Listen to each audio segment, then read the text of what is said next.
যেখানে গত এক দশক আগে সবুজ প্রকৃতি চিহ্ন ছিল না, সেখানে সবুজ বনাঞ্চল সৃজন করে বন্যপ্রাণী সংরক্ষণে বিরল দৃষ্টান্ত করেছেন কক্সবাজারের টেকনাফ উপজেলার হাবিবুল্লাহ হাবিব।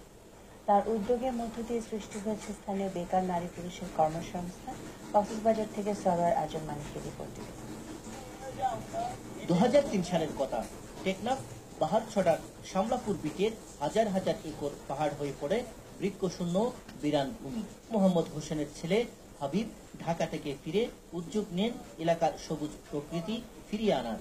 দক্ষিণ বন বিভাগের 1200 একর পাহাড়ি ও সমতল জমিতে রোপণ করেন শত প্রজাতির প্রায় 2 লক্ষাধিক গাছের চারা। হাবিবের সে বাগান এখন পরিণত হয়েছে বন্যপ্রাণীর অভয়ারণ্য ও বেকার নারী পুরুষের কর্মস্থানে।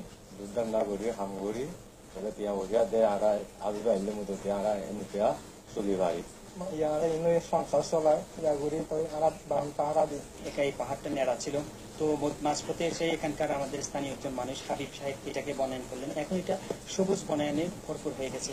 এই বাগানে কাজ করছে 14 জন নারী শ্রমিক। বন্য পশু পাখি ও গাছপালার দেখাশোনায় তাদের কাজ। 12 খানি জায়গা আছে, চাষা গুড়ি খাই, তার বাদে হেঁটে তার বাগান আড়া দিই। জলবায়ু পরিবর্তনের ঝুঁকি থেকে উপকূল রক্ষার জন্যই এই উদ্যোগ বলে জানাচ্ছেন হাবিব।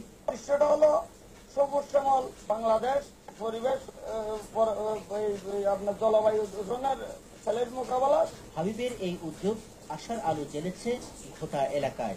দেশের অন্যান্য এলাকার জন্য এই উদ্যোগ অনুসরণীয় বলে জানাচ্ছেন স্থানীয়রা। সরোয়ার আজম মানিক, চ্যানেল আই, কক্সবাজার।